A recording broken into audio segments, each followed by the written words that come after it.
That's kind of crazy.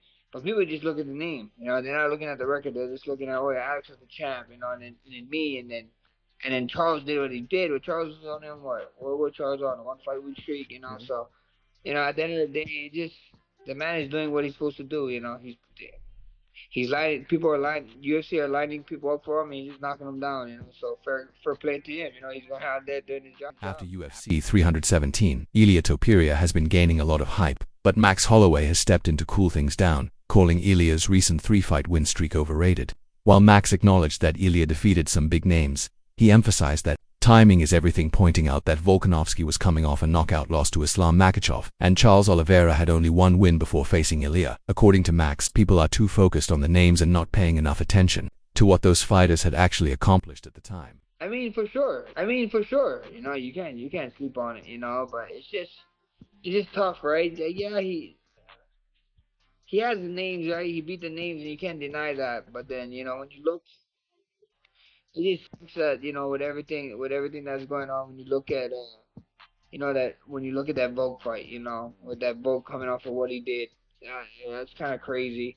But people just look at the name, they're not looking at the record. They're just looking at, oh, yeah, Alex was the champ, and then me, and then Charles did what he did. But Charles was on him, what was Charles on? A 1 fight win streak, So, at the end of the day, it's just moments, and it's just names. It is one of the greatest names for sure that he beat in history. But the man is doing what he's supposed to do. He's lining, people are lining, UFC are lining people up for him, and he's just knocking them down. So fair play to him. He's going out there doing. On the other hand, Tom Aspinall expressed full confidence in Ilia Topuria's potential to become a 3-division champion, stating that he firmly believes Ilia can win titles at featherweight, lightweight, and even welterweight. In Tom's eyes, Ilia is nearly unbeatable across those weight classes and possesses the skills and mindset to defeat anyone in those divisions. I absolutely believe that Ilia Topuria can win 3 belts. I think that Ilia Topuria can beat anybody around those weights, kind of lightweight, welterweight.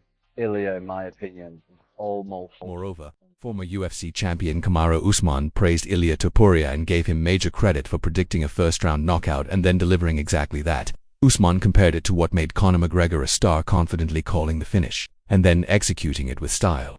He emphasized how intimidating it is when a fighter makes such a bold prediction and actually backs it up. We remember what made Conor a superstar, besides the fact that obviously Conor was a superstar, everything. But one of the biggest things that people love is Conor would tell you, I'll get him out of there in 2. He would tell you what round he's going to get you out of there. Ilia Topuria said, I'm going to knock him out in the first round. And he went out there.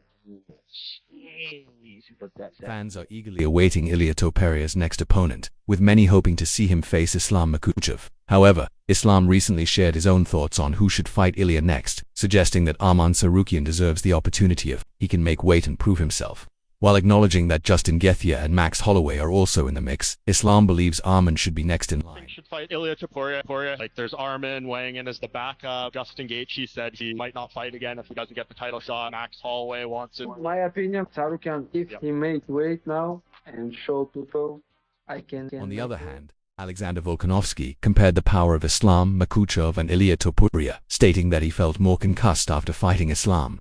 Although he was knocked out for a longer period against Ilia, he experienced more symptoms following the bout with Islam and admitted that he probably should have taken more time to recover after that fight. From the Islam, I feel like I had more of a concussion from the Islam one.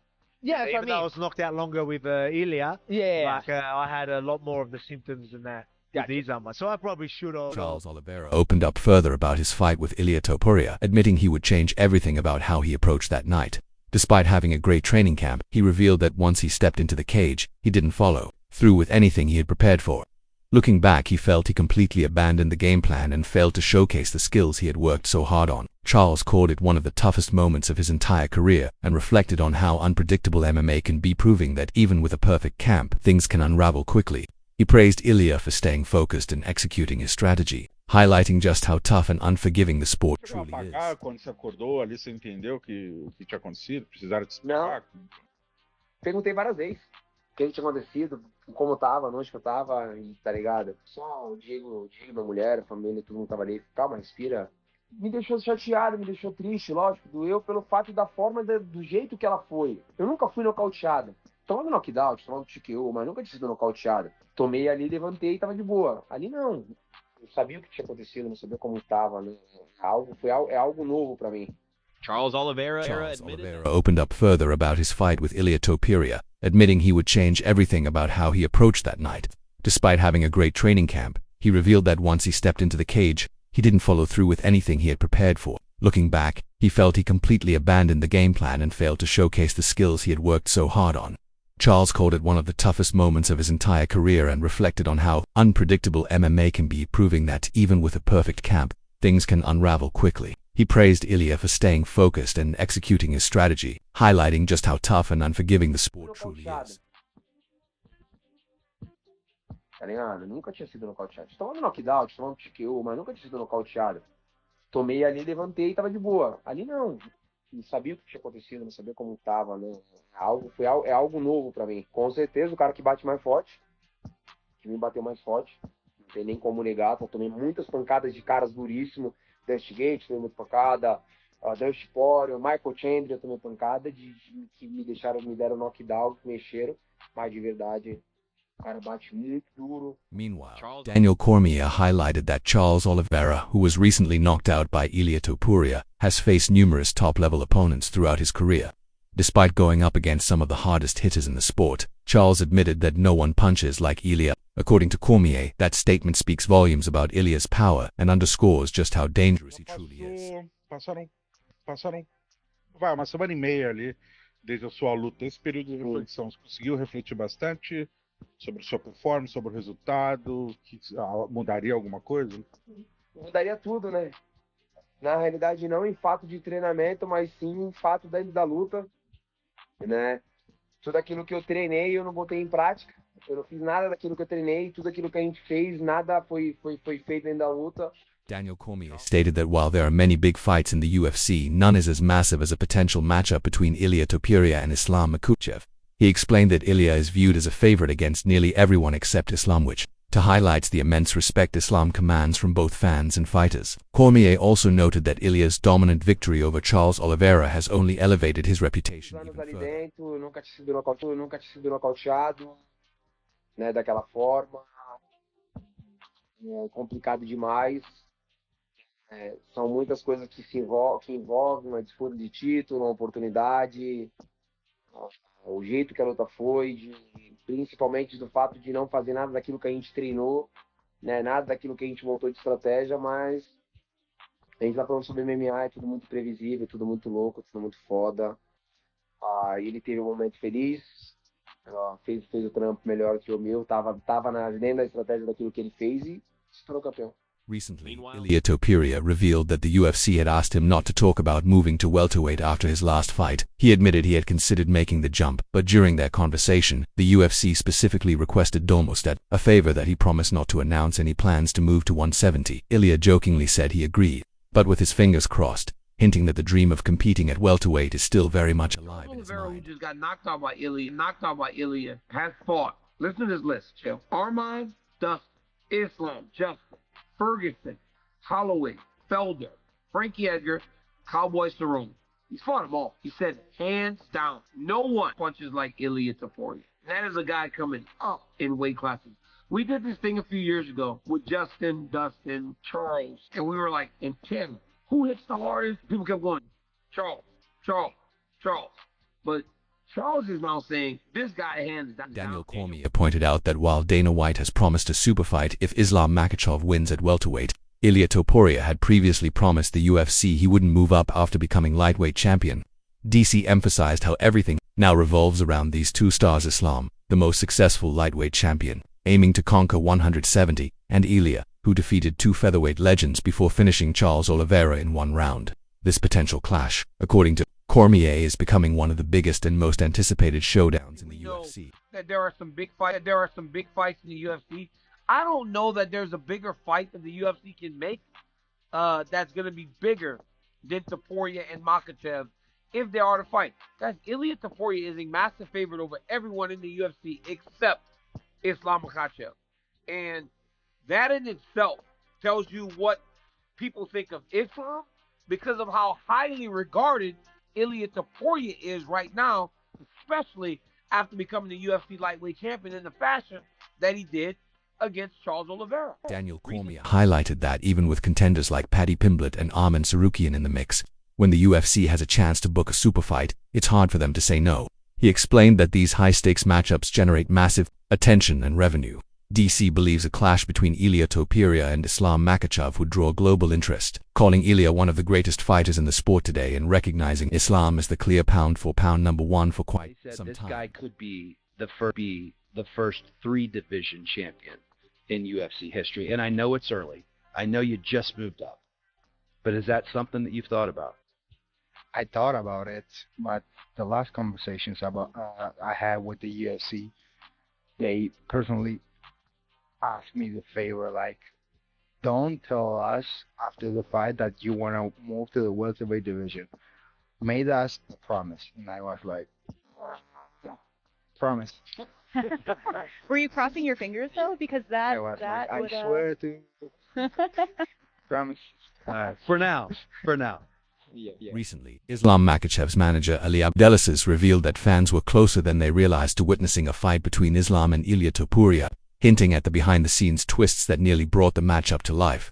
Now, with Islam set to face Jack Della Maddalena in a major U.S. arena, Ali says it feels like a blockbuster event ready to explode, and fans are eagerly waiting to see how everything unfolds. Right away, if Islam becomes welterweight champ, you have a super fight. But what becomes of the promise Ilia had to make to the UFC to not move up to welterweight if he became the lightweight champion? There are a lot of things moving right now in the UFC, and a lot of it is centered around those two guys, right? You have one guy who defended the belt 4 times, has 5 UFC lightweight title wins, most in history, going up to 170 to try to become a 2-division champion in Islam Makhachev. You have another guy in Ilia Topuria who beat the 2 greatest featherweights of all time, moves up to 155, beats one of the best lightweights we have seen of this era in Charles Oliveira in one round. Daniel Cormier offered key advice for Islam Makhachev as he prepares to face Jack Della Maddalena, warning that Jack's significantly improved takedown defense could present serious problems. Cormier noted that even against Dustin Poirier, Islam didn't always have complete control in the wrestling exchanges. For that reason, he believes Islam needs to sharpen his grappling even further to keep Jack grounded and avoid being dragged into a striking battle with such a dangerous and skilled opponent. Arman Tsarukyan still there. Now you hear the boss saying you have a super fight, and what we know about the UFC is when there is a super fight, it's hard to turn away from it because not only does it bring the bucks, it brings the eyes. And that's a fight that I think would bring a lot of eyes to the UFC and the product. And I believe it would be a very good fight between 2 of the best mixed martial arts on the planet right now. Ilia is one of the greatest on the planet. Islam has proven to be the pound-for-pound #1 fighter in the world. And that's been the case for a while. On the other hand, featherweight champion Alexander Volkanovski expressed his excitement about Jack Della Maddalena's rapid growth, noting that his recent win over Belal Muhammad might have been the perfect tune-up for a clash with Islam Makhachev. Volk praised Jack's improved takedown defense and suggested that this sharper, more refined version of Jack could pose problems even for top-tier wrestlers. Now, fans are eager to see whether Jack's upgraded skill set can truly stand up to Islam's elite-level grappling. Islam would have fought Ilia. That was the plan. He would have fought Ilia, 100%. Like a lot of people saying all this stuff. He would have fought Ilia. Hunter went over to Dagestan. 3 weeks. I sent him to Dagestan. You said it 2-3 years, forget? Islam said, I will not fight Belal. But, Belal ended up losing. Islam fighting Mandela. I truly believe Islam is going to beat him. I don't know where the fight's going to take place yet. I can tell you. It will take a place in the U.S. In a big arena. One of the biggest arenas. Dustin Poirier, who is set to compete in his final international fight at UFC 318, shared his thoughts on the explosive matchup between Islam Makhachev and Jack Della Maddalena, hinting that it could end in dramatic fashion early. He described it as a high-stakes chess match where one mistake could lead to a quick finish, keeping fans on the edge of their seats as they wait to see whose game plan will unravel Jack is going to be a great fight, especially seeing Jack defend takedowns in the way that he did. And Islam, he struggled a little to take down Dustin Poirier. He didn't take him down as easily as he had taken down other guys. So I think that for Makhachev, he needs to really lock in on getting that wrestling ready to fight a guy in Jack Della Maddalena who showed great takedown defense. And, man, this dude's got some good boxing, especially when you're in tight with him. His hands are good. Jorge Masvidal also weighed in on the matchup, leaning toward Islam Makhachev over Jack Della Maddalena. He praised Jack's striking and impressive takedown defense against Bilal Muhammad, but emphasized that Islam's wrestling is on a completely different level. Jorge explained that while Jack might have the upper hand in striking early on, Islam's relentless pressure and grappling would likely take control as the fight progresses. Makhachev is going to be fighting Jack Della Maddalena. How do you think those two match up? I think Jack's fight against Bilal was a perfect fight for leading into that. Purely, you take a lot out of stopping takedowns, because again, there's every fighter's still going to have little doubts that are going to creep in. You know, I'm sure Jack was going through that, being like, all right, like, you know, worried about, you know, what if he takes me down and all that. The fact that he was able to stop it and feel so comfortable, I guarantee you he's leveled up again. His confidence in his takedowns has just went up significantly leading into this fight. I think his confidence is going to be at a whole nother level. So through camp, like, I guarantee you, if he's back in training right now, people trying to take him down are going to find it almost impossible. You know, only the top guys are going to have a chance of taking him down, and they're going to have a very hard time even holding him down. Philip Rowe shared a bold take on the potential clash between Jack Della Maddalena and Islam Makhachev, confidently picking Jack to come out on top. Rowe argued that Islam may not have the size or strength to dominate at welterweight and pointed to Jack's dangerous power as a major factor. With the hype continuing to build, fans are now eager to see if Jack can truly accomplish what many believe is impossible: stop the seemingly unstoppable Islam Makhachev. Jack Della Maddalena. I think we'll find out first, second round how much trouble he has getting him down. I think if he gets those takedowns, he's gonna get the win. If Jack can stop those takedowns, which he does have good takedown defense, I think the boxing and the size could wear on Islam and give him some problems. But Islam, his striking's, you know, awkward and different. You have to worry so much about the takedown. You can't plant your feet and throw off those number combinations and really sit on your punches, because he's going to change levels. So it changes the way you fight. And for me, it did. I'm speaking from experience. So we'll see how Jack approaches and how Jack executes out there. But if you're worried about takedowns, you know, your shots are different. You're not sitting on everything and standing in front of the guy. You're trying to move and be light on your feet. I think the first 2 rounds will tell us how the fight's going to go. Paddy Pimblett believes Islam Makhachev should have faced Ilia Topuria first, saying Islam could have finished him quickly before moving on to Jack Della Maddalena. Paddy isn't surprised Islam skipped that matchup, noting he's already beaten top featherweights and likely didn't want to fight another. While many believe Ilia could pose a real threat, Paddy disagrees and thinks it would have been fun to watch Islam handle Ilia first. For more updates and the latest fight news, make sure to subscribe to my channel. Thank you.